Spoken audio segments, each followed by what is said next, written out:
Next we have is molecular formula and empirical formula. तो molecular formula और empirical formula already हम लोग ने फर्स्ट चैप्टर में भी डिस्कस किया है। सो मॉलिक्यूलर फॉर्मूला क्या होता है?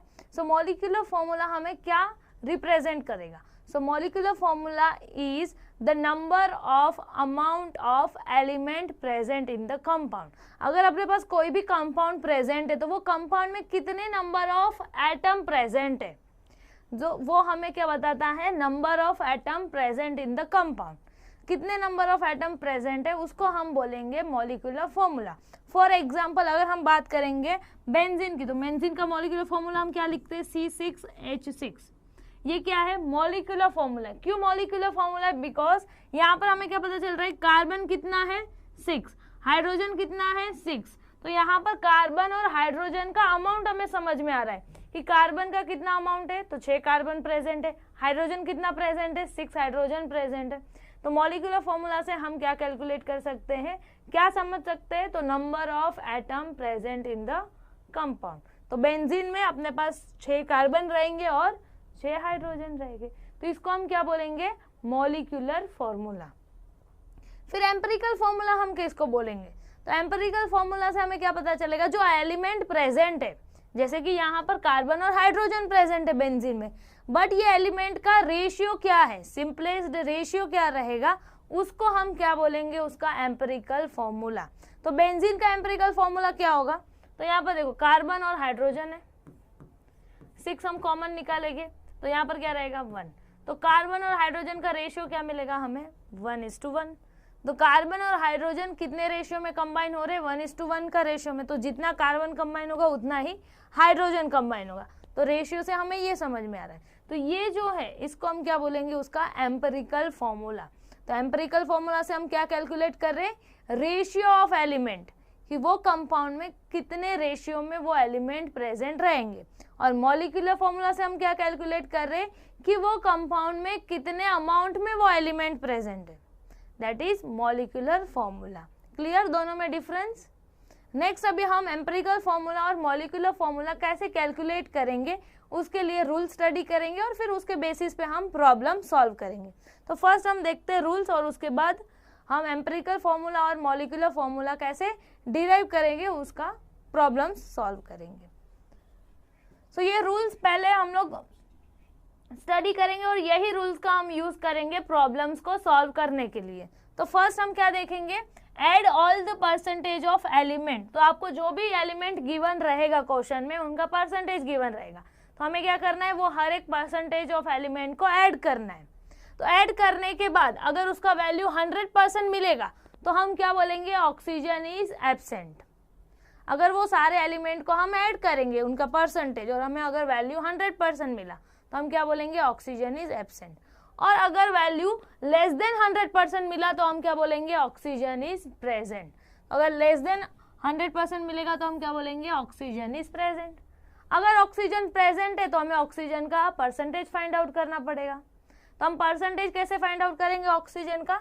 Calculate the percentage of oxygen equals to 100% में से ये जो हमें वैल्यू मिला था ऐड करने के बाद एलिमेंट का परसेंटेज को, उसको हम माइनस करेंगे, बिकॉज हमें ऑक्सीजन का परसेंटेज फाइंड आउट करना है। तो ऑक्सीजन का हम कैसे करेंगे? 100% में से जितने भी एलिमेंट का परसेंटेज मुझे मिला था उसको मैं माइनस करूंगी, तो उससे हमें क्या मिलेगा? ऑक्सीजन का परसेंटेज। सो अगर ये स्टेप हम कब करेंगे? जब ऑक्सीजन प्रेजेंट रहेगा, जब हमें वैल्यू लेस देन 100% मिलेगा। अदरवाइज ये स्टेप हम लोग नहीं करेंगे। अगर 100% मिलेगा तो ऑक्सीजन तो एब्सेंट ही है, तो हम ये वाला सेकेंड स्टेप नहीं करेंगे। कब करेंगे ये वाला स्टेप? जब हमें लेस देन 100% वैल्यू मिलेगा तब।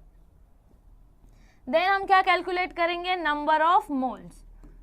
सो देन हम कैलकुलेट करेंगे number of moles. Number of moles क्या होता है? Mass upon molar mass. तो ये यूज करके हम नंबर ऑफ मोल्स कैलकुलेट करेंगे। Then select the smallest value of number of moles. तो हमें जो नंबर ऑफ मोल्स का वैल्यूज मिलेगा उसमें से हम जो सबसे स्मॉलेस्ट वैल्यू रहेगा नंबर ऑफ मोल का वो सिलेक्ट करेंगे। फिर divide all the values by the smallest value of number of moles. फिर हर एक नंबर ऑफ मोल्स वैल्यू को हम ये स्मॉलेस्ट नंबर ऑफ मोल्स का वैल्यू से डिवाइड करेंगे। अभी थोड़ा आपको कंफ्यूजिंग लगेगा, बट जब हम प्रॉब्लम सॉल्व करेंगे तो ये सारे रूल्स आपको क्लियर हो जाएंगे, don't worry. Then we will get the ratio of the element. तो ये जब हम डिवाइड करेंगे नंबर ऑफ मोल से तो हमें जो वैल्यूज मिलेगा वो क्या रहेगा, मेरा रेशियो मिलेगा मुझे हर एक एलिमेंट का, और उसी को हम बोलेंगे एम्पिरिकल फॉर्मूला। तो ये यूज करके हम एम्पिरिकल फॉर्मूला कैलकुलेट करेंगे। देन हम कैलकुलेट करेंगे एम्पिरिकल फॉर्मूला मास। फिर हम यूनिट फैक्टर कैलकुलेट करेंगे। यूनिट फैक्टर का फॉर्मूला है molar mass upon empirical formula मास।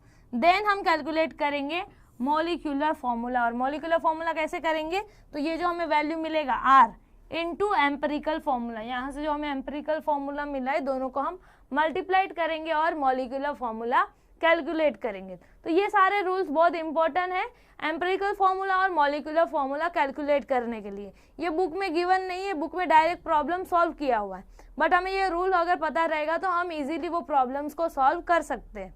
तो इसलिए ये रूल्स आप लोग स्क्रीनशॉट लेके रखो, फिर हम लोग प्रॉब्लम सॉल्व करते हैं। सो नेक्स्ट अभी हम देखेंगे एम्पिरिकल फॉर्मूला और मॉलिक्यूलर फॉर्मूला कैसे हम डिराइव करेंगे।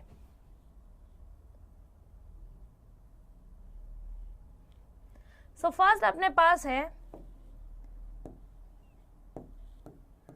a compound contain 4.07% of hydrogen, 24.27% of carbon, 71.65% of chlorine by mass। तो हमें परसेंट मास गिवन है, कार्बन का है, हाइड्रोजन का है और क्लोरीन का हमें mass of percent mass given है। और क्या गिवन है, इट्स मोलर मास इज 98.06 ग्राम। तो अपने पास मोलर मास वैल्यू भी गिवन है। What is it's empirical formula, हमें क्या कैलकुलेट करना है, एम्पिरिकल फॉर्मूला कैलकुलेट करना है। Atomic masses of the hydrogen, carbon and chlorine are. तो एटॉमिक मास भी गिवन है, तीनों भी एलिमेंट का हमें एटॉमिक मास भी गिवन है और हमें कैलकुलेट करना है एम्पिरिकल फॉर्मूला। सो अभी हमने जो अभी रूल्स डिस्कस किया वही रूल्स हम यूज करेंगे और ये प्रॉब्लम सॉल्व करेंगे। तो फर्स्ट रूल क्या था, हम लोग ने क्या बोला था, add all the percentage of element. तो जो भी हम लोग को परसेंटेज ऑफ एलिमेंट गिवन है, mass of percent of element given है, उसको हम ऐड करेंगे।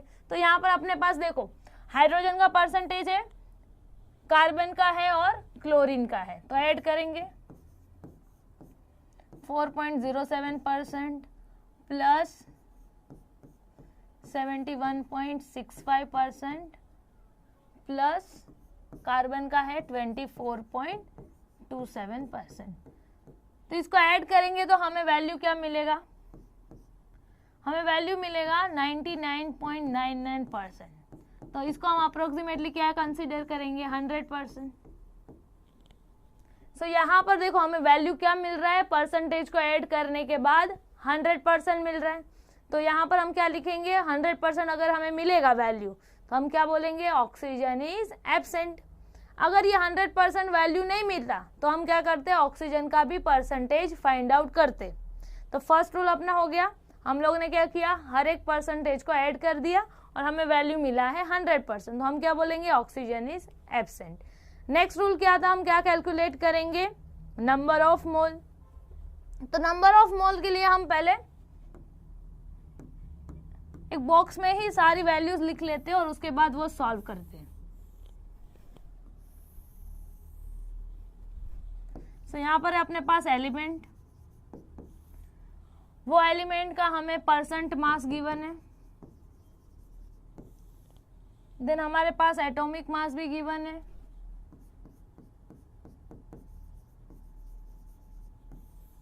फिर हम कैलकुलेट करेंगे नंबर ऑफ मोल्स। फिर हम सिलेक्ट करेंगे स्मॉलेस्ट वैल्यू, फिर divide all number of moles bye smallest value.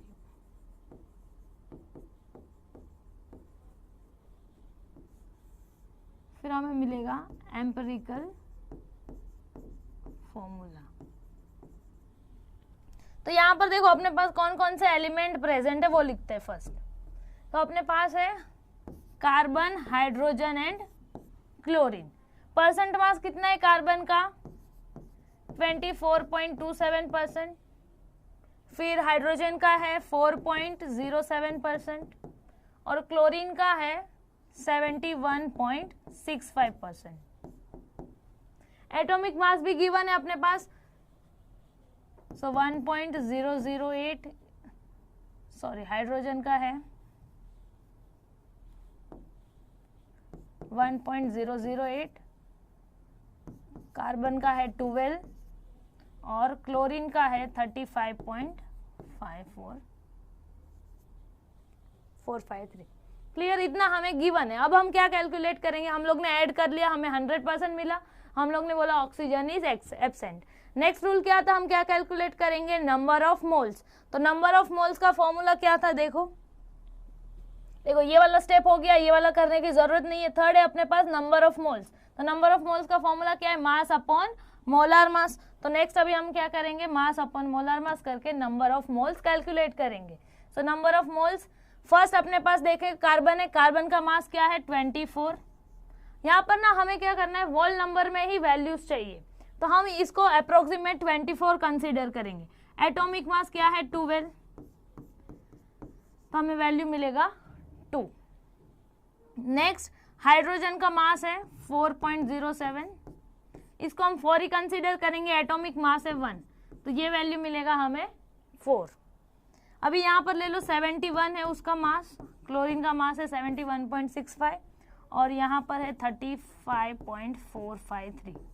तो इसको भी हम अप्रोक्सीमेट 35 लेंगे और इसको 70 लेंगे, तो हमें वैल्यू मिलेगा 2, बराबर, क्योंकि हमें वोल नंबर में ही आंसर चाहिए। सो हमें वैल्यूज मिला, कार्बन के लिए 2, हाइड्रोजन के लिए 4 और क्लोरीन के लिए 2। अब हम क्या करेंगे, फोर्थ रूल हमारा क्या है, नेक्स्ट रूल क्या है, देखो select the smallest value of number of moles. तो अभी हमें जो नंबर ऑफ मोल्स का वैल्यू मिला है उसमें हम क्या करेंगे, सबसे स्मॉलेस्ट वैल्यू सिलेक्ट करेंगे। तो हमें क्या मिला है 2, 4 एंड 2, तो स्मॉलेस्ट वैल्यू क्या है अपने पास 2, तो स्मॉलेस्ट वैल्यू मिला हमें 2। नेक्स्ट रूल क्या था, divide all the values by smallest value of number of mole. तो अब हम क्या करेंगे, हर एक वैल्यू को वो स्मॉलेस्ट वैल्यू से डिवाइड करेंगे। तो यहाँ पर है अपने पास 2, तो 2 को हम 2 से डिवाइड करेंगे, बिकॉज हमें स्मॉलेस्ट वैल्यू मिला 2। देखो 2, 4 और 2 है, उसमें स्मॉलेस्ट वैल्यू क्या है 2, तो ये हर एक वैल्यू को हम 2 से डिवाइड करेंगे। तो यहाँ पर हमें मिलेगा 1, 4 को हम 2 से डिवाइड करेंगे 2, 2 को 2 से करेंगे तो 1। तो यहाँ पर हमें क्या मिला 1, 2 एंड 1। तो ये हमें क्या बताता है, स्मॉलेस्ट रेशियो ऑफ एलिमेंट। तो ये हमें समझ में आ रहा है कि मेरे पास कार्बन का रेशियो क्या है 1, हाइड्रोजन का रेशियो है 2 और क्लोरीन का है 1। तो यहाँ पर हम क्या लिखेंगे, कार्बन, हाइड्रोजन है 2 और क्लोरीन है 1। तो यहाँ पर हम लिखेंगे CH2Cl। तो यहाँ से हमें क्या मिल रहा है, एम्पिरिकल फॉर्मूला। तो यहाँ से हम फाइंड आउट कर सकते हैं एम्पिरिकल फॉर्मूला। तो ये हो गया अपना एम्पिरिकल फॉर्मूला। नेक्स्ट स्टेप क्या था, यहाँ पर तो हमें सिर्फ एम्पिरिकल फॉर्मूला ही फाइंड आउट करना है। अगर हमें मॉलिक्यूलर फॉर्मूला फाइंड आउट करना होता तो हम आगे भी इसको सॉल्व करते। तो नेक्स्ट अभी क्या था, एम्पिरिकल फॉर्मूला फाइंड करने के बाद कैलकुलेट द एम्पिरिकल फॉर्मूला मास। तो हम क्या करते हैं, एम्पिरिकल फॉर्मूला मास कैलकुलेट करते। तो एम्पिरिकल फॉर्मूला मास कैसे कैलकुलेट करते, सो जो हमें एम्पिरिकल फॉर्मूला मिला है CH2Cl वो लिखेंगे और फिर वो यूज करके हम एम्पिरिकल फॉर्मूला मास कैलकुलेट करेंगे। CH2Cl, तो कार्बन का क्या होता है एटॉमिक मास 12, हाइड्रोजन का होता है 1, 2 हाइड्रोजन है तो 2, क्लोरीन का होता है 35.5। तो इसको ऐड करेंगे, क्या मिलेगा 14 प्लस 35.5,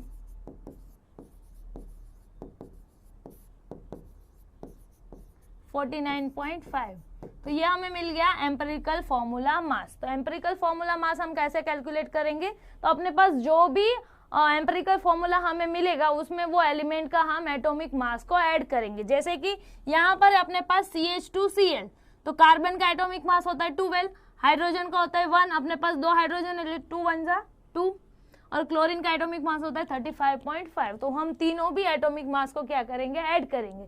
तो यहाँ से हमें मिल गया एम्पिरिकल फॉर्मूला मास। नेक्स्ट रूल क्या है, अभी हम क्या करेंगे, यूनिट फैक्टर निकालेंगे। यूनिट फैक्टर कैसे कैलकुलेट करेंगे, molar mass upon empirical formula मास। तो ये वैल्यू अभी हम लोग ने कैलकुलेट किया। मोलार मास अपने पास देखो गिवन है, मोलार मास कितना है 98.06%। तो यहाँ पर हमें मिल गया ये एम्पिरिकल फॉर्मूला मास। तो अभी हम करेंगे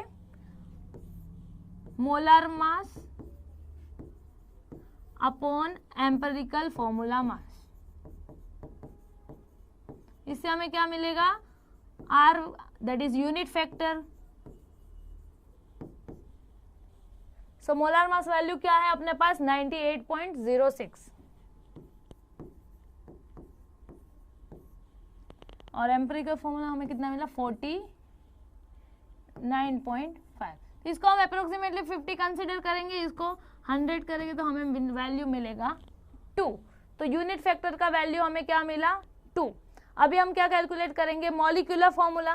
तो मॉलिक्यूलर फॉर्मूला का वैल्यू, फॉर्मूला क्या है, molecular formula equals to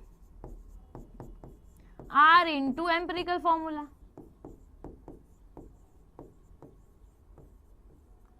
are का वैल्यू है 2, एम्पिरिकल फॉर्मूला क्या है CH2Cl।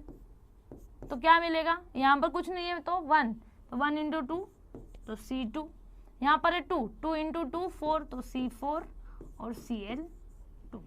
तो ये हो गया उसका मॉलिक्यूलर फॉर्मूला और ये हो गया उसका एम्पिरिकल फॉर्मूला। तो ये सारे रूल्स को यूज करके हम empirical formula and molecular formula calculate कर सकते हैं। इजी, स्क्रीनशॉट ले लो।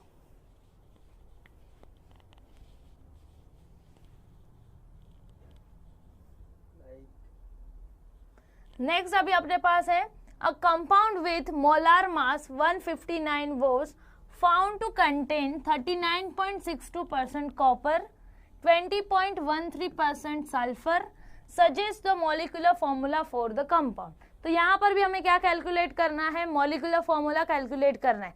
सेम जो हम लोग ने प्रीवियस प्रॉब्लम में रूल्स यूज किए, सेम रूल्स को हम यहाँ पर यूज करेंगे और मॉलिक्यूलर फॉर्मूला हम फाइंड आउट करेंगे। फर्स्ट रूल क्या था, वापस सेम परसेंटेज ऑफ एलिमेंट हम ऐड करेंगे। तो यहाँ पर अपने पास है 39.62 प्लस 20.13, परसेंटेज को ऐड करेंगे, क्या मिलेगा हमें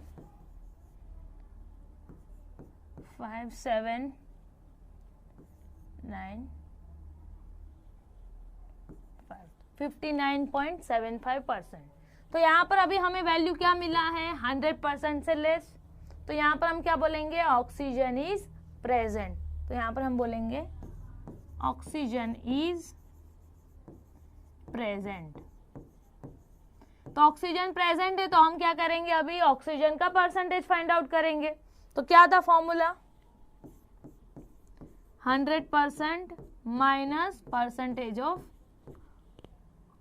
ऑल द एलिमेंट।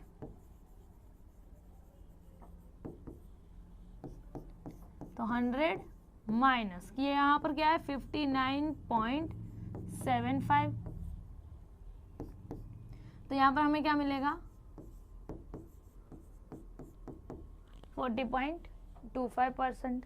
तो यहाँ पर हमें मिल गया ऑक्सीजन का परसेंटेज। अभी सेम जैसे हम लोग ने प्रीवियसली सॉल्व किया था, सेम अभी हम नंबर ऑफ मोल्स कैलकुलेट करेंगे हर एक एलिमेंट का, फिर उसमें से स्मॉलेस्ट वैल्यू सिलेक्ट करेंगे, फिर हर एक नंबर ऑफ मोल्स की वैल्यू को डिवाइड करेंगे, उससे हमें एम्पिरिकल फॉर्मूला मिलेगा। फिर हम एम्पिरिकल फॉर्मूला मास को कैलकुलेट करेंगे, फिर यूनिट फैक्टर कैलकुलेट करेंगे and then molecular formula calculate करेंगे। तो यहाँ पर हमें मिल गया परसेंटेज। सेम अभी हम वापस टेबल के फॉर्म में लिखेंगे।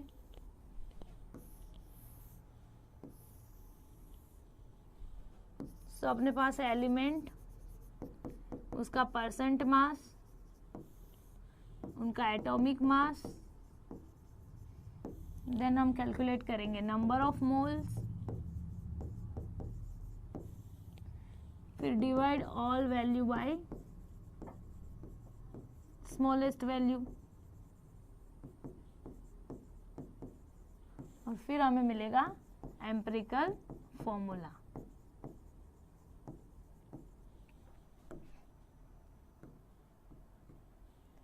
सो एलिमेंट कौन कौन से अपने पास प्रेजेंट है, कॉपर, देन सल्फर, और ऑक्सीजन भी है। परसेंटेज कितना है?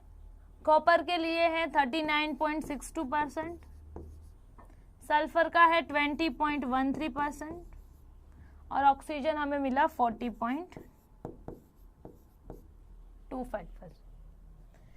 एटॉमिक मास भी गिवन है, कॉपर का है 63, सल्फर का है 32 और इसका है 60। सो अभी हम नंबर ऑफ मोल्स कैलकुलेट करेंगे। नंबर ऑफ मोल्स कैसे कैलकुलेट करेंगे? मास अपॉन मोलर मास। तो मास है यहाँ पर 39.62 अपॉन 63। तो यहाँ पर भी हम अप्रोक्सीमेशन करेंगे, तो हम डिवाइड करेंगे 39.62 को 63 से, हमें क्या मिलेगा? डिवाइड करेंगे तो 0.629। अभी अपने पास है सल्फर का परसेंट मास 20.13 और एटॉमिक मास है 32, डिवाइड करेंगे सो 20.13 डिवाइड बाय 32, तो हम डिवाइड करेंगे तो हमें यहाँ पर भी मिलेगा 0.629। ऑक्सीजन का अपने पास मास गिवन है 40.25 और एटॉमिक मास है 16, तो यहाँ पर हमें मिलेगा अप्रोक्सीमेटली 2.5। तो ये वैल्यूज हमें मिल गया। अभी हम क्या करेंगे? स्मॉलेस्ट वैल्यू सिलेक्ट करेंगे। तो यहाँ पर अपने पास 0.629, 0.629 एंड 2.5, तो स्मॉलेस्ट वैल्यू है अपना 0.629। तो हर एक वैल्यू को अब हम 0.629 से डिवाइड करेंगे। सो 0.629 डिवाइड बाय 0.629 क्या मिलेगा हमें? 1। देन 0.629 डिवाइड बाय 0.629, यहाँ पर भी 1, यहाँ पर है 2.5, 0.629, यहाँ पर हमें अप्रोक्सीमेटली मिलेगा 4। तो हमें वैल्यूज मिल गया 1, 1 और 4। तो यहाँ से हम क्या लिखेंगे? उसका एम्पिरिकल फॉर्मूला। तो कॉपर के लिए हमें मिला 1, देन सल्फर के लिए 1 और ऑक्सीजन हमें मिला 4। तो अपना एम्पिरिकल फॉर्मूला क्या होगा? CuSO4। तो ये हो गया एम्पिरिकल फॉर्मूला। नेक्स्ट अभी हम क्या कैलकुलेट करेंगे? Empirical formula mass, then R and molecular formula. तो एम्पिरिकल फॉर्मूला मास कैसे कैलकुलेट करेंगे? तो कॉपर का एटॉमिक मास क्या है अपने पास? 63, सल्फर का एटॉमिक मास है 32, ऑक्सीजन का है 16। ऐड करेंगे सो 63 प्लस 32 प्लस 64 क्या मिलेगा हमें? 63 प्लस 96 सो 159। तो ये हो गया एम्पिरिकल फॉर्मूला मास। अभी हम कैलकुलेट करेंगे आर वैल्यू। सो आर क्या होता है? Molar mass upon empirical formula मास।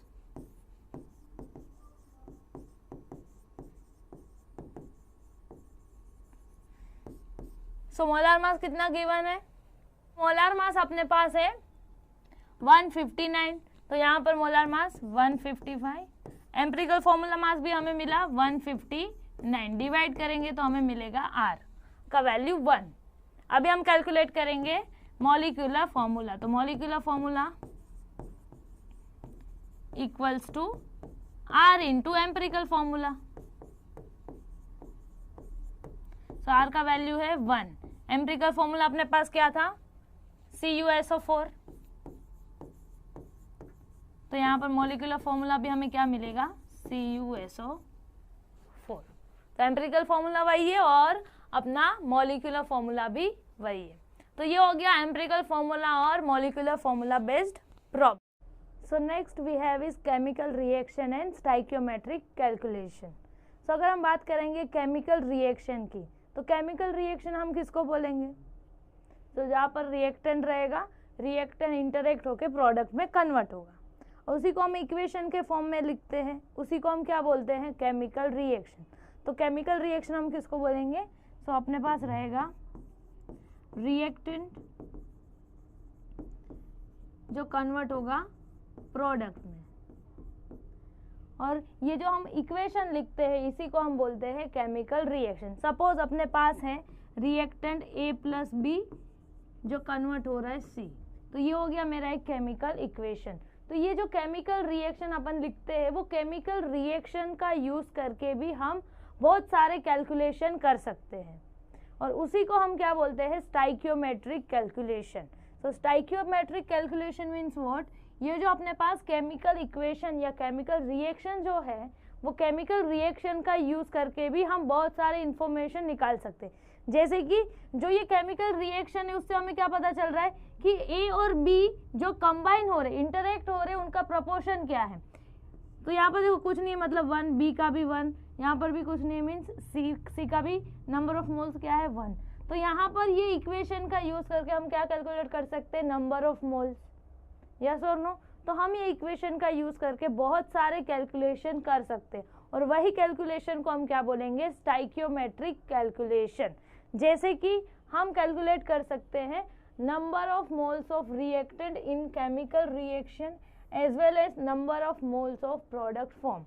तो ये केमिकल इक्वेशन का यूज करके हम रिएक्टेंट में कितना नंबर ऑफ मोल्स यूज हो रहा है और कितना number of moles of product form हो रहा है वो कैलकुलेट कर सकते हैं।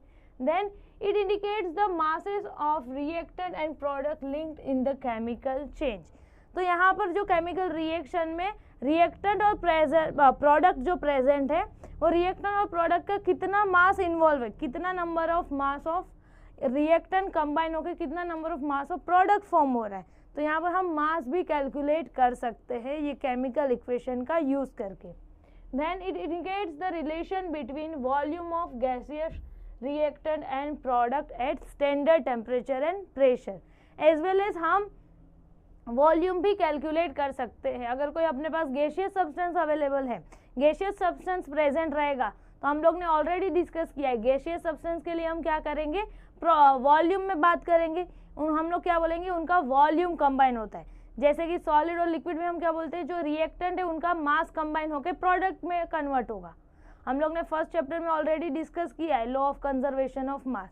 बट जब हम कोई गैसियस सब्सटेंस की बात करेंगे तो गैसियस सब्सटेंस में हम क्या बोलेंगे, जो मेरा गैसियस सब्सटेंस है वो किस में कंबाइन होता है, वॉल्यूम में कंबाइन होता है। तो ये केमिकल इक्वेशन का यूज करके हम वॉल्यूम का रिलेशन भी फाइंड आउट कर सकते हैं, मास का रिलेशन फाइंड आउट कर सकते हैं, देन वॉल्यूम का relation, then number of moles of reactant and product. ये सारा कैलकुलेशन हम ये केमिकल इक्वेशन का यूज करके कर सकते हैं, और इसी को हम क्या बोलते हैं, स्टाइकियोमेट्रिक कैलकुलेशन। सो यहाँ पर अभी वही हम डिस्कस करने वाले हैं कैसे केमिकल इक्वेशन से हम कैलकुलेशन करेंगे। सो यहाँ पर है द स्टाइकियोमेट्रिक कैलकुलेशन में हम कौन कौन से बेस्ड प्रॉब्लम सॉल्व करने वाले हैं। So the problem based on mass mass relationship, problem based on mass volume relationship and problem based on volume volume relationship. तो मास मतलब क्या, रिएक्टेंट का मास प्रेजेंट रहेगा, प्रोडक्ट का मास कैलकुलेट करना रहेगा, तो मास मास रिलेशन हो गया। मास वॉल्यूम रिलेशन भी हम कैलकुलेट करेंगे और वॉल्यूम वॉल्यूम रिलेशन भी हम कैलकुलेट करेंगे। सो फर्स्ट देखते हैं problem number 2.11। Calculate the mass of carbon dioxide and water formed on complete combustion of 24 gram of methane gas. तो ये जो स्टाइकियोमेट्रिक कैलकुलेशन हमें करना है, जैसे कि मास मास रिलेशन फाइंड आउट करना है, मास वॉल्यूम रिलेशन फाइंड आउट करना है, या volume volume relation find out करना है, तो इसके लिए रूल्स है। तो पहले हम रूल्स देखते हैं, फिर ये प्रॉब्लम सॉल्व करेंगे। तो रूल्स क्या है, फर्स्ट हमें क्या करना पड़ेगा, केमिकल इक्वेशन या केमिकल रिएक्शन लिखना रहेगा। सो फर्स्ट हम क्या करेंगे, केमिकल रिएक्शन लिखेंगे।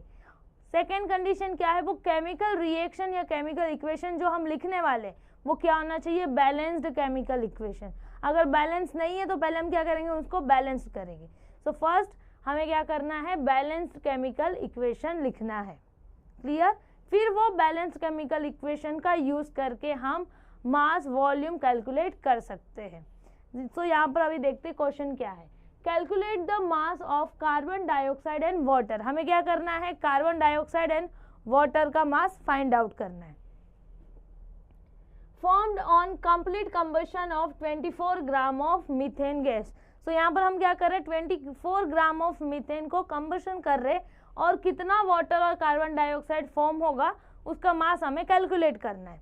तो यहाँ पर हम कंबशन किसका कर रहे हैं, मीथेन का। मीथेन क्या है, अपना हाइड्रोकार्बन कंपाउंड, यस और नो। हाइड्रोकार्बन कंपाउंड हम किसको बोलते हैं, जिसमें हाइड्रोजन एंड कार्बन प्रेजेंट रहेगा। सो जितने भी अपने पास हाइड्रोकार्बन कंपाउंड है, कौन कौन से हाइड्रोकार्बन कंपाउंड अपने पास, तो जितने भी हाइड्रोकार्बन कंपाउंड है लाइक अल्केन, यस और नो, अल्केन, मीथेन हो गया, प्रोपेन, ब्यूटेन, ये सारे क्या है हाइड्रोकार्बन कंपाउंड, अल्केन में आते हैं।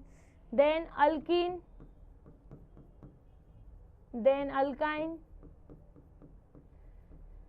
तो यार ये सारे क्या है हाइड्रोकार्बन कंपाउंड। तो यहाँ पे कोई भी कंपाउंड ले लो आप, अल्केन, अल्कीन या अल्काइन, ये तीनों में से किसी का भी आप कंबशन करोगे तो आपको ऑलवेज प्रोडक्ट क्या मिलेगा, कार्बन डाइऑक्साइड एंड वाटर। सो कोई भी हाइड्रोकार्बन कंपाउंड का कंबशन करने के बाद प्रोडक्ट हमेशा सेम रहेगा, क्या रहेगा, कार्बन डाइऑक्साइड और वाटर। तो यहाँ पर अपन बात करें मीथेन की, तो मीथेन का कंबशन करेंगे तो सेम प्रोडक्ट मिलेगा, कार्बन डाइऑक्साइड और वाटर। तो फिर डिफरेंट क्या रहेगा, तो यहाँ पर हमें क्या करना पड़ेगा, सिर्फ इक्वेशन को बैलेंस करना पड़ेगा। यहाँ पर भी देखो हर एक में हमने क्या बोला, सेम प्रोडक्ट ही मिलने वाला है ना, अल्केन का कंबशन करो या कोई अल्कीन ले लो या कोई अल्काइन कंपाउंड ले लो, कंबशन करने के बाद प्रोडक्ट तो सेम मिलेगा, बस डिफरेंस क्या रहेगा हर एक में कि हमें वो केमिकल इक्वेशन को बैलेंस करना पड़ेगा। बिकॉज वहाँ पर क्या हो रहा है, कार्बन और हाइड्रोजन का नंबर चेंज हो रहा है ना, मीथेन में कार्बन 1 है, ब्यूटेन में 4 है, तो यहाँ पर क्या होगा, कार्बन हाइड्रोजन का नंबर चेंज होगा, इसलिए हमें वो इक्वेशन को बैलेंस करना पड़ेगा, but product will be the same. तो यहाँ पर अभी हम क्या करेंगे, पहले इक्वेशन लिखेंगे और फिर कैलकुलेशन करेंगे। सो फर्स्ट केमिकल इक्वेशन लिखेंगे, यहाँ पर अपने पास है मीथेन, सो मीथेन का कंबशन इक्वेशन लिखेंगे, सो CH4 प्लस यहाँ पर अपने पास क्या है, कंबशन कर रहे तो ऑब्वियसली बात है किसके प्रेजेंस में कंबशन किया जाता है, इन प्रेजेंस ऑफ ऑक्सीजन। प्रोडक्ट क्या रहेगा, ऑलवेज सेम, मैंने अभी बताया, वाटर एंड कार्बन डाइऑक्साइड। अभी चेक करेंगे ये इक्वेशन बैलेंस है कि नहीं, अगर नहीं रहेगा तो पहले हम क्या करेंगे, इक्वेशन को बैलेंस करेंगे। तो फर्स्ट देखो कार्बन का नंबर यहाँ पर है 1, यहाँ पर है 1, हाइड्रोजन यहाँ पर है 4, यहाँ पर है 2, तो हमें क्या करना पड़ेगा, यहाँ पर 2 से मल्टीप्लाई, तो हाइड्रोजन भी सेम हो गया, यहाँ पर भी 2, 2 2 ज़ा 4, यहाँ पर भी 4। अभी ऑक्सीजन का नंबर देखते हैं, यहाँ पर देखो, यहाँ पर 1 है, 2 इंटू 1 2, यहाँ पर है 2, सो 2 + 2 4, प्रोडक्ट में अपने पास 4 ऑक्सीजन प्रेजेंट है। तो यहाँ पर हम रिएक्टेंट में भी क्या करेंगे, देखो रिएक्टेंट में सिर्फ 2 ही है, तो यहाँ पर भी हम 2 से मल्टीप्लाई करेंगे। सो पहले हमने क्या किया, कार्बन को बैलेंस किया, फिर हाइड्रोजन एंड लास्ट में ऑक्सीजन को बैलेंस किया। तो अभी चेक करो अपना केमिकल इक्वेशन बैलेंस्ड है, यस बैलेंस्ड है। So first rule complete. Next अभी हम क्या करेंगे, यहाँ पर जो भी अपने पास सब्सटेंस है, जैसे कि रिएक्टेंट में है CH4O2, प्रोडक्ट में है वाटर एंड CO2, इनका हम क्या कैलकुलेट करेंगे, molecular mass. So next step is calculate molecular mass. So यहाँ पर है CH4, तो यहाँ पर देखो कार्बन का हम मॉलिक्यूलर मास कैसे कैलकुलेट करेंगे, तो जो भी एलिमेंट इसमें प्रेजेंट है उसका एटॉमिक मास को हम ऐड करेंगे। सो यहाँ पर है कार्बन, कार्बन का एटॉमिक मास क्या है, यहाँ पर गिवन है देखो 12, तो 12। हाइड्रोजन का एटॉमिक मास क्या है 1, यहाँ पर कितने हाइड्रोजन है 4, एक हाइड्रोजन का है एटॉमिक मास 1, अपने पास है 4 हाइड्रोजन, तो 1 × 4 करेंगे, क्या मिलेगा 4, तो यहाँ पर 1 × 4, सो 12 + 4, तो यहाँ पर मिला 16 ग्राम। नेक्स्ट अभी ऑक्सीजन के लिए लिखेंगे, तो ऑक्सीजन का एटॉमिक मास क्या है 16, यहाँ पर है O2, तो 16 × 2, और वो भी कितना है 2 मोल, तो यहाँ पर भी हम 2 से मल्टीप्लाई करेंगे, सो 2 × 32, अभी 32 को 2 से मल्टीप्लाई करेंगे 64। सेम अभी हम वाटर के लिए भी और CO2 के लिए भी मास कैलकुलेट करेंगे। सो हाइड्रोजन का है 1, यहाँ पर 2 हाइड्रोजन है, तो 2 × 1, ऑक्सीजन का कितना है 16, और यहाँ पर देखो हम लोग ने 2 से मल्टीप्लाई किया है, तो यहाँ पर भी 2 से मल्टीप्लाई करेंगे, 16 + 2 18, तो यहाँ पर मिलेगा हमें 36 ग्राम। नेक्स्ट अभी CO2 के लिए कैलकुलेट करेंगे, कार्बन का क्या है 12, 1 ऑक्सीजन का है 16, यहाँ पर है O2, 16 × 2 दैट इज 32, तो यहाँ पर हमें मिलेगा 64 ग्राम। क्लियर? तो हम लोग ने रिएक्टेंट और प्रोडक्ट में हर एक का मॉलिक्यूलर मास कैलकुलेट किया। अब हम ये रिलेशन यूज करके हम आंसर फाइंड आउट करेंगे। हमें क्या फाइंड आउट करना है? मास ऑफ कार्बन डाइऑक्साइड और वाटर। तो यहाँ से देखो हमें क्या समझ में आ रहा है, 16 ग्राम of methane, 16 gram of methane 64 gram of oxygen से कंबाइन होके 36 gram of water and 64 gram of CO2 form कर रहे हैं। यस और नो? सो अब यही रिलेशन हम यूज करेंगे और मास फाइंड आउट करेंगे वाटर और कार्बन डाइऑक्साइड का। तो फर्स्ट क्या है, 16 ग्राम of methane gives 36 gram of water, बराबर। तो यहाँ पर मैंने गलत लिखा है, 2 + 2 4, यहाँ पर होगा 44। So 16 gram of methane gives 36 gram of water, बराबर। ये अपना एक रिलेशन ये इक्वेशन के थ्रू हमें मिला। बट हमें क्या कैलकुलेट करना है, 24 ग्राम ऑफ मीथेन कितना वाटर प्रोड्यूस करेगा। तो ये रिलेशन यूज करेंगे और हम क्या लिखेंगे, 24 gram of methane produce x gram of water. ये इक्वेशन से हमें क्या मिला, 16 ग्राम of methane combining will give 36 gram of water. तो 24 ग्राम ऑफ मीथेन कंबाइन होकर कितना वाटर फॉर्म करेगा, हम लोग ने किया x gram.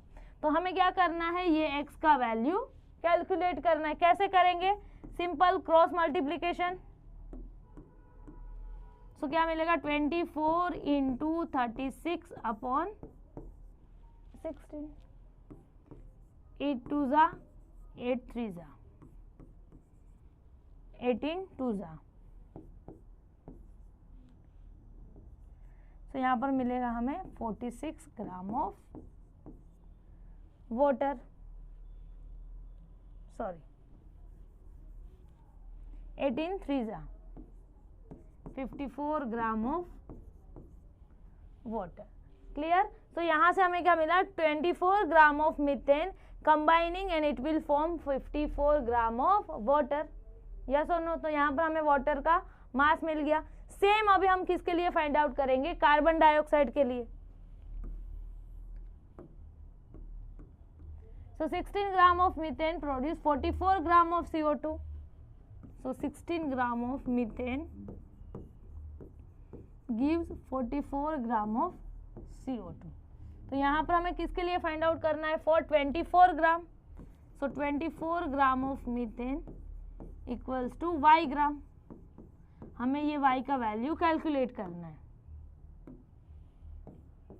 Cross multiplication, so y equals to 24 into 44 upon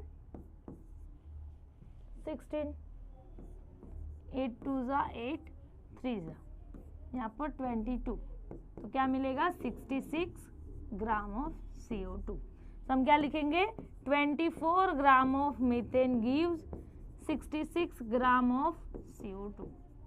तो यहाँ पर हम लोग ने केमिकल इक्वेशन का यूज करके मास कैलकुलेट किया। तो यहाँ पर हम लोग ने कौन सा प्रॉब्लम सोल्व किया, मास मास रिलेशनशिप वाला। क्लियर? इजी?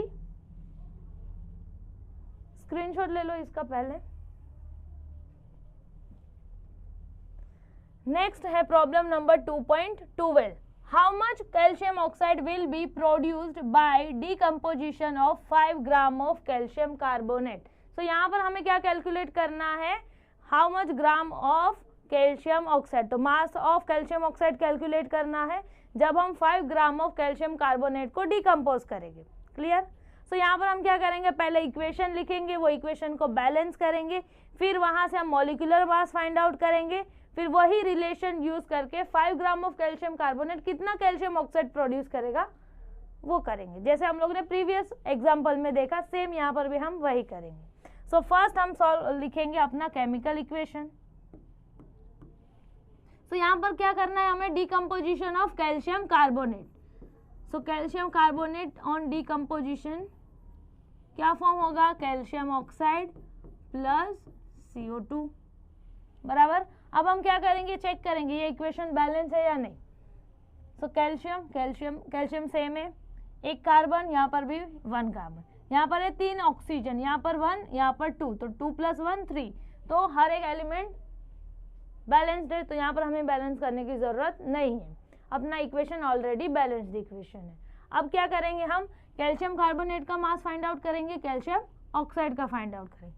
देखो यहाँ पर हमें किसका फाइंड आउट करना है, सिर्फ कैल्शियम ऑक्साइड का ही मास फाइंड आउट करना है, बराबर। तो हमें कार्बन डाइऑक्साइड का मास कैलकुलेट करने की ज़रूरत नहीं है, बिकॉज हमें कैल्शियम कार्बोनेट का वैल्यू गिवन है और कैल्शियम ऑक्साइड का मास फाइंड आउट करना है। तो आप इसका मास अगर कैलकुलेट नहीं करोगे तो भी चलेगा।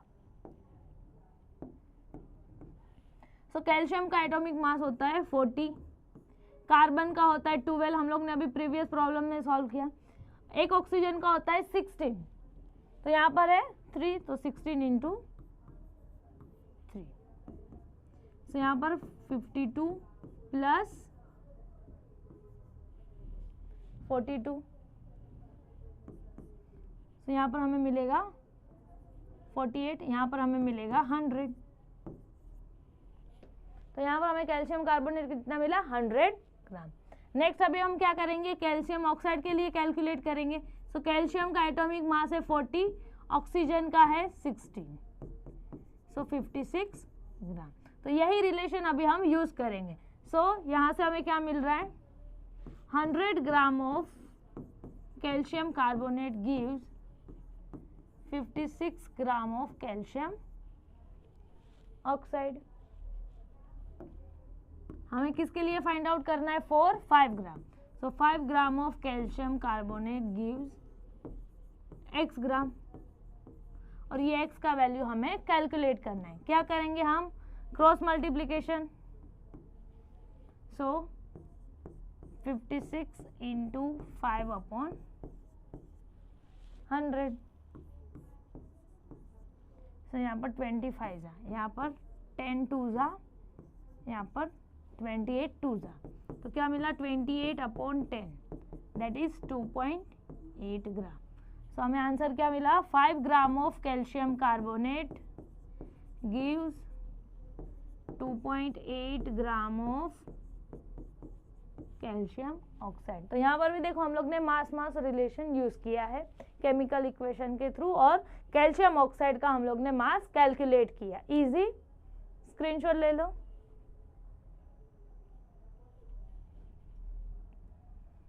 Next we have is problem number 2.13. How many liters of oxygen at STP are required to burn completely 2.2 gram of propane C3H8? तो यहाँ पर भी देखो हमें क्या फाइंड आउट करना है, वॉल्यूम ऑफ ऑक्सीजन।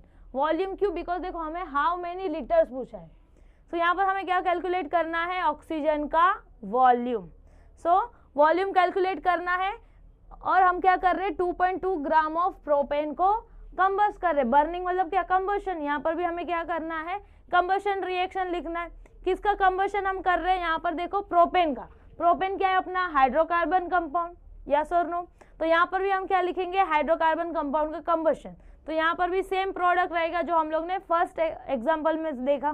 तो जब भी हम कोई हाइड्रोकार्बन कंपाउंड का कंबशन करेंगे तो प्रोडक्ट क्या मिलने वाला है अपने को, कार्बन डाइऑक्साइड एंड वाटर। तो यहाँ पर भी हम सेम इक्वेशन लिखेंगे, बस हमें क्या करना पड़ेगा, बैलेंस करना पड़ेगा। सो फर्स्ट हम क्या करेंगे, केमिकल इक्वेशन लिखेंगे। सो प्रोपेन कंबशन कर रहे हैं तो क्या लिखेंगे हम यहाँ पर, इन प्रेजेंस ऑफ ऑक्सीजन। प्रोडक्ट रहेगा H2O एंड CO2। अभी क्या करेंगे, पहले इक्वेशन को बैलेंस करेंगे। तो यहाँ पर है 3 कार्बन, तो यहाँ पर भी 3 से मल्टीप्लाई करेंगे। देन हाइड्रोजन देखेंगे, हाइड्रोजन यहाँ पर है रिएक्टेंट में 8, प्रोडक्ट में देखो 2, तो यहाँ पर क्या करेंगे 4 से मल्टीप्लाई। नेक्स्ट अभी हम ऑक्सीजन के लिए देखेंगे। यहाँ पर देखो प्रोडक्ट में क्या है 4, 3 2 जा 6 ऑक्सीजन यहाँ पर है और 4 ऑक्सीजन यहाँ पर है, 6 + 4 दैट इज 10। तो यहाँ पर देखो रिएक्टेंट में कितना है, O2 2 ही है, तो यहाँ पर हमें क्या करना पड़ेगा, 5 से मल्टीप्लाई। तो अभी अपना इक्वेशन क्या हो गया, बैलेंस हो गया। हमें किसका वॉल्यूम फाइंड आउट करना है, ऑक्सीजन का, और किसका मास गिवन है, प्रोपेन का, बराबर। तो हमें यही दो रिलेशन से वैल्यू कैलकुलेट करना है ना। तो यहाँ पर हमें वाटर और कार्बन डाइऑक्साइड का मास फाइंड आउट करने की जरूरत नहीं है। सो हम ये ही पहले मास फाइंड आउट करेंगे। सो एक कार्बन का एटॉमिक मास है 12, यहाँ पर है 3, तो 12 इंटू, और 1 हाइड्रोजन का है एटॉमिक मास 1, और यहाँ पर है अपने पास 8 हाइड्रोजन, तो 1 इंटू 8 8। फिर यहाँ पर तो हमें ऑक्सीजन का वॉल्यूम फाइंड आउट करना पड़ेगा, तो यहाँ पर 12 3 जा 36 प्लस 8, तो यहाँ पर मिलेगा 44 ग्राम। तो यहाँ पर हमें C3H8 का मॉलिक्यूलर मास मिल गया 44 ग्राम। नेक्स्ट अभी हम क्या करेंगे, O2 का वॉल्यूम फाइंड आउट करेंगे, यस और नो। तो हम लोग ने ऑलरेडी फर्स्ट चैप्टर में डिस्कस किया है, जब हम कोई गैसियस सब्सटेंस की बात कर रहे हैं तो जब 1 mole of gaseous substance combine होता है तो वो कितना वॉल्यूम ऑक्यूपाई करेगा, 22.4 litre, 8 standard temperature and pressure.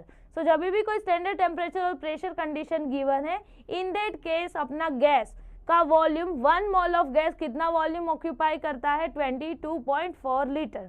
सो यहाँ पर हम क्या रिलेशन यूज कर रहे हैं, 1 mole of gas occupies 22.4 liter of volume at standard temperature and pressure, yes or no। ये ऑलरेडी हम लोग ने स्टडी किया है, तो हम यही रिलेशन यूज करेंगे। सो अगर मेरे पास 1 मोल ऑफ गैस रहेगा तो वो 22.4 लीटर वॉल्यूम ऑक्यूपाई करेगा। यहाँ पर अपने पास देखो कितना है, 5 mole of O2 gas, yes और नो। तो 1 मोल इक्वल्स टू 22.4 लीटर, तो 5 मोल इक्वल्स टू क्या करेंगे हम, 5 इंटू 22.4 बराबर। तो क्या मिलेगा वैल्यू,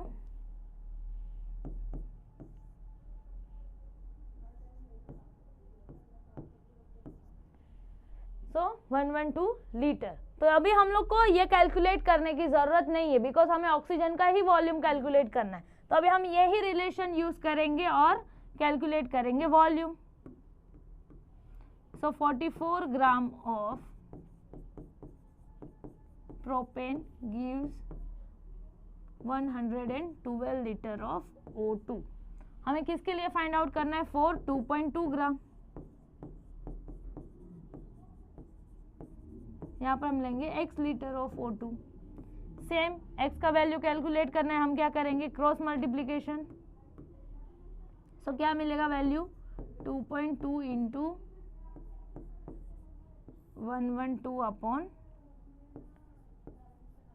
44। सो यहाँ पर 22, सो यहाँ पर 22 है, यहाँ पर 44 है, तो यहाँ पर 22 वन जा, यहाँ पर हम लिखेंगे 2.2 है, तो आप इसको ऐसे लिख सकते हो 22 into 112 upon 10 into 44।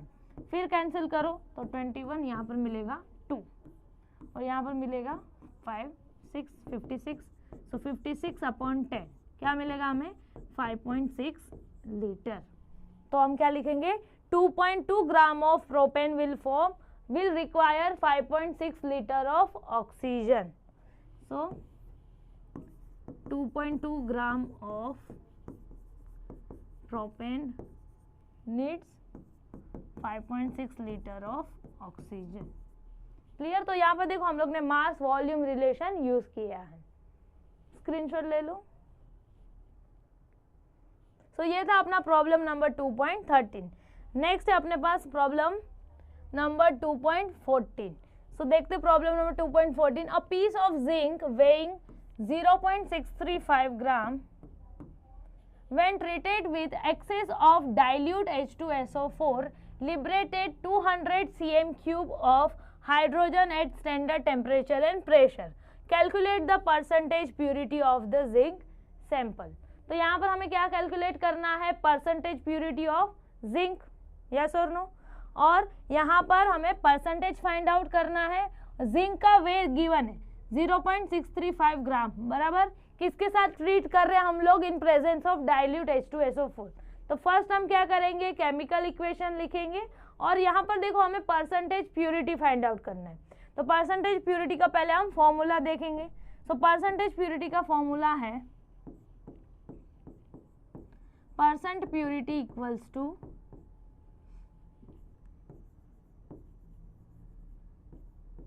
mass of sample upon total mass of given sample into 100। Percentage में फाइंड आउट करना है, इसलिए 100 से हम मल्टीप्लाई करेंगे। सो यहाँ पे देखो फॉर्मूला क्या है, mass of sample upon total mass of given sample.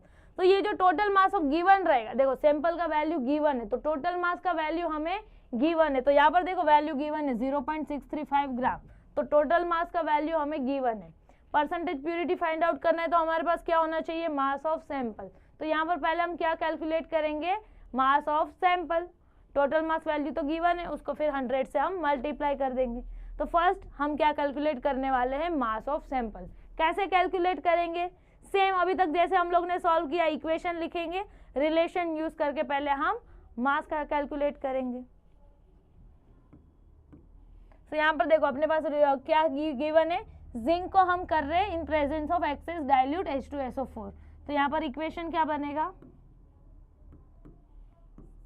Zinc in presence of H2SO4।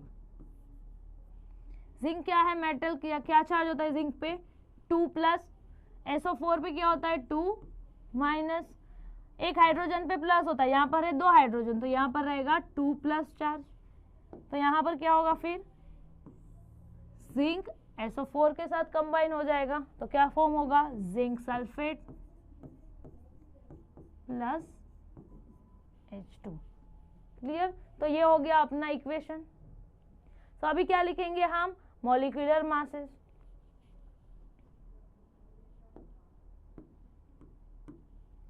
तो यहाँ पर देखो हमें वॉल्यूम गिवन है 200 cm³ ऑफ हाइड्रोजन, तो हाइड्रोजन का वॉल्यूम हमें गिवन है, यस और नो।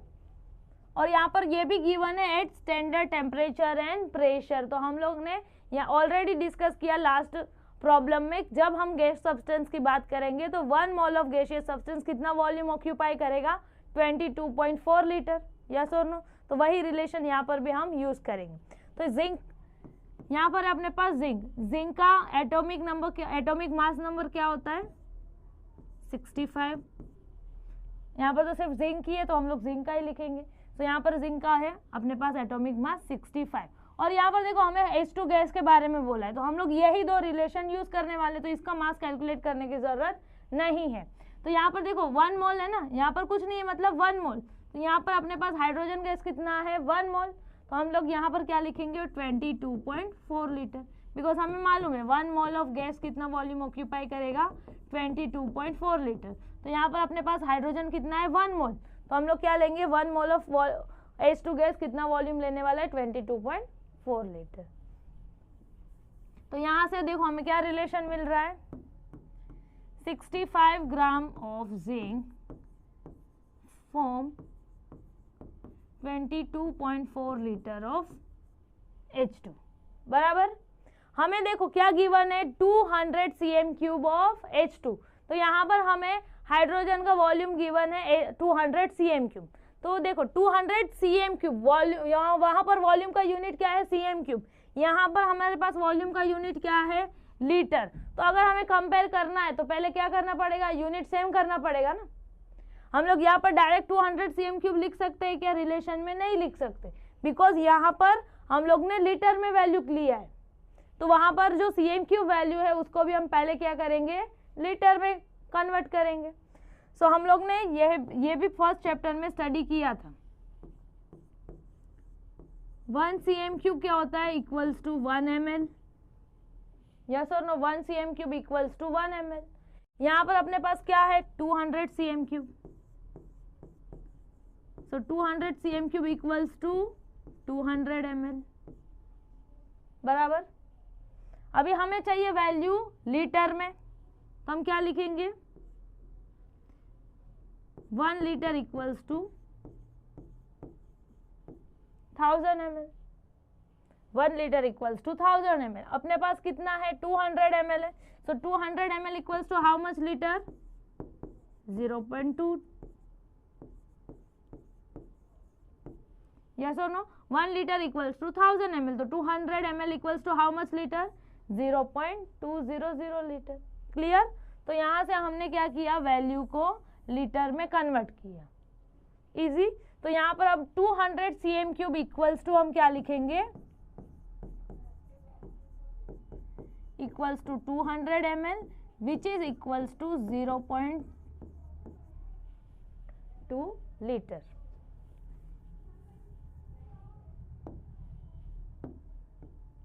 तो यहाँ पर था 65 ग्राम। हमें यही वैल्यू कैलकुलेट करना है ना, मास ऑफ सैंपल। देखो तो x gram of zinc need 0.200 litre of H2। Same अभी हमें x का वैल्यू कैलकुलेट करना है, क्या करेंगे हम, क्रॉस मल्टीप्लीकेशन। तो क्या मिलेगा हमें 0.200 इंटू 65 अपॉन 22.4। तो इसको सॉल्व करेंगे तो हमें वैल्यू मिलेगा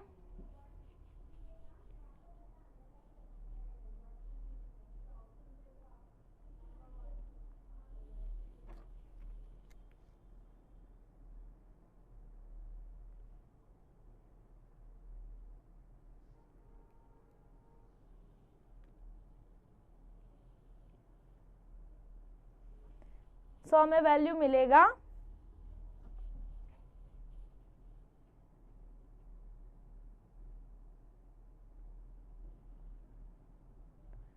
100। इसको सॉल्व करेंगे तो हमें वैल्यू मिल रहा है 0.58। तो यहाँ पर हमें वैल्यू मिलेगा 0.58 ग्राम। तो ये तो हमें मिल गया मास ऑफ सैंपल। हमें क्या कैलकुलेट करना है, परसेंटेज प्योरिटी। तो अभी ये वैल्यू मिल गया, ये वैल्यू ऑलरेडी अपने पास है, तो ये फॉर्मूला में वैल्यूज को पुट अप करेंगे। So percent purity equals to mass upon total mass. So mass कितना मिला हमें 0.58, यहाँ पर क्या है मल्टीप्लाई बाय 100। टोटल मास कितना है 0.635 इंटू 100। तो इसको सॉल्व करेंगे तो हमें वैल्यू मिल रहा है 91.33%। तो ये हो गया परसेंट प्योरिटी।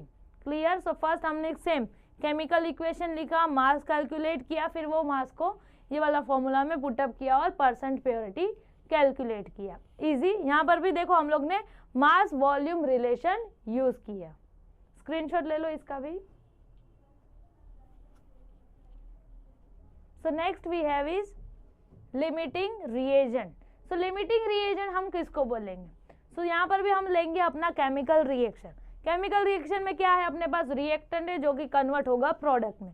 सपोज अपने पास है रिएक्टेंट A प्लस बी जो कन्वर्ट होके फॉर्म करेगा प्रोडक्ट C। ठीक है। तो अपने पास यहाँ पर देखो रिएक्शन में दो रिएक्टेंट है, एक है अपने पास रिएक्टेंट A और रिएक्टेंट B। तो ये दोनों रिएक्टेंट में से जो भी रिएक्टेंट लेस अमाउंट में प्रेजेंट रहेगा वो रिएक्टेंट को हम क्या बोलेंगे, लिमिटिंग रिएजेंट। तो मैंने क्या बोला, हम लिमिटिंग रिएजेंट किसको बोलेंगे? So the reactant which is present in lesser amount. तो जो भी रिएक्टेंट का अमाउंट क्या रहेगा, लेस रहेगा, वो रिएक्टेंट को हम क्या बोलेंगे, लिमिटिंग रिएजेंट। सपोज अपने पास है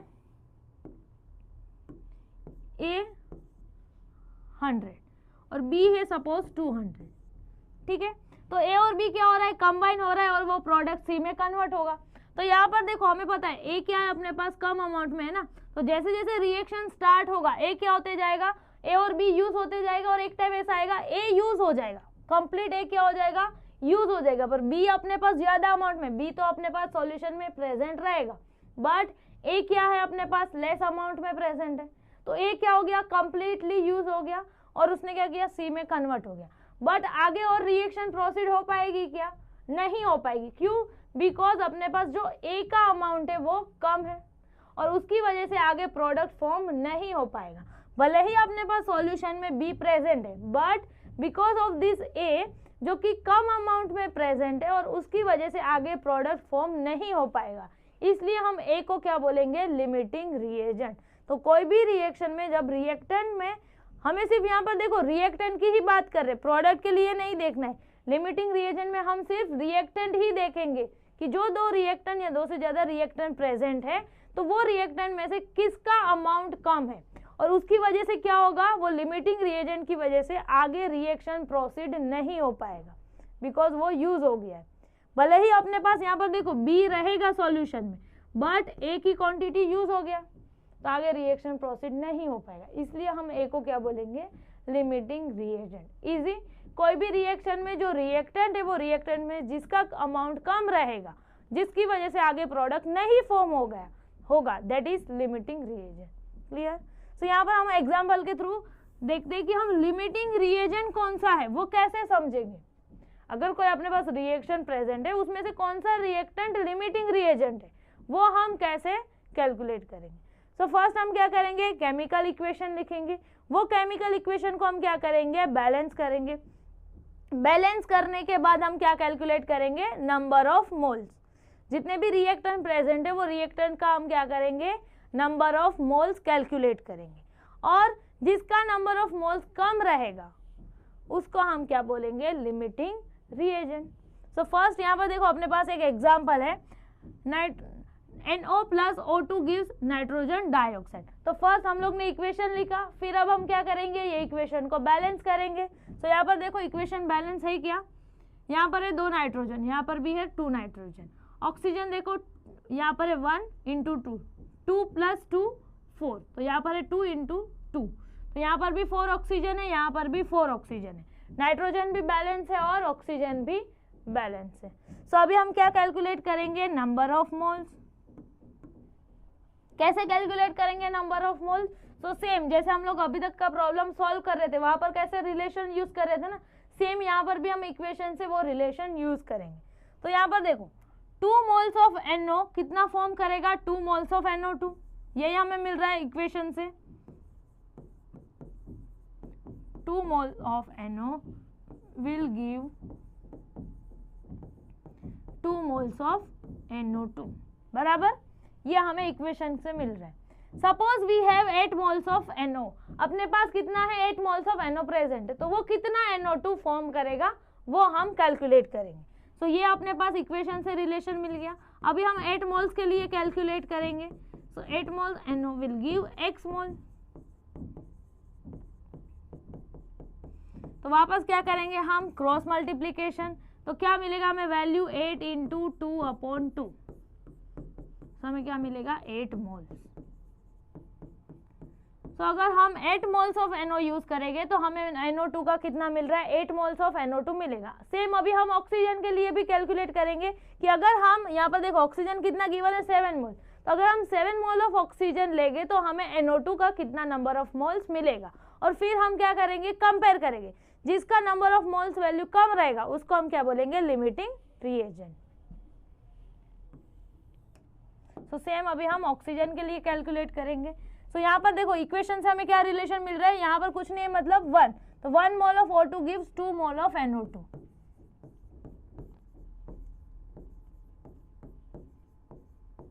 अपने पास कितना है, 7 moles of O2 will give 5 mole. Same अभी यहाँ पर भी हम क्या करेंगे, क्रॉस मल्टीप्लीकेशन, तो 7 इंटू 2/1 क्या मिलेगा हमें 14 मोल्स। तो यहाँ पर अगर हम देखेंगे तो NO से हमें सिर्फ 8 मोल्स ऑफ NO2 फॉर्म हो रहा है, और जब हम 7 मोल्स ऑफ ऑक्सीजन यूज कर रहे हैं तो 14 मोल्स ऑफ NO2 यूज हो रहा है। तो किसकी वजह से प्रोडक्ट का मोल्स नंबर ऑफ मोल्स कम है, तो नंबर ऑफ जब हम 8 मोल्स ऑफ NO यूज कर रहे हैं तो हमें सिर्फ 8 मोल्स ऑफ NO2 ही मिल रहा है। तो यहाँ पर चेक करेंगे किसका नंबर ऑफ मोल्स वैल्यू कम है, तो यहाँ पर है 14, यहाँ पर है 8। 8 किसकी वजह से है, 8 मोल्स ऑफ NO की वजह से। तो यहाँ पर हम NO को क्या बोलेंगे, लिमिटिंग रिएजेंट। क्लियर? तो जो भी रिएक्टेंट की वजह से कम number of moles of product form होगा वो रिएजेंट को हम क्या बोलेंगे, लिमिटिंग रिएजेंट। कैसे नंबर ऑफ मोल्स कैलकुलेट करेंगे, केमिकल रिएक्शन लिखा, उसको बैलेंस किया, फिर वो वाला रिएक्शन से हम लोग ने एक इक्वेशन यूज किया, रिलेशन यूज किया, और फिर जो कंडीशन गिवन था, जैसे कि यहाँ पर 8 मोल्स ऑफ NO गिवन था और 7 मोल्स ऑफ O2 गिवन था, वो रिलेशन से हम लोग ने number of moles of NO2 calculate किया। जिसका NO2 वैल्यू ज़्यादा उसको हम बोलेंगे एक्सेस में प्रेजेंट है, और जिसका NO2 वैल्यू कम है उसको हम क्या बोलेंगे, लिमिटिंग रिएजेंट। Clear everyone?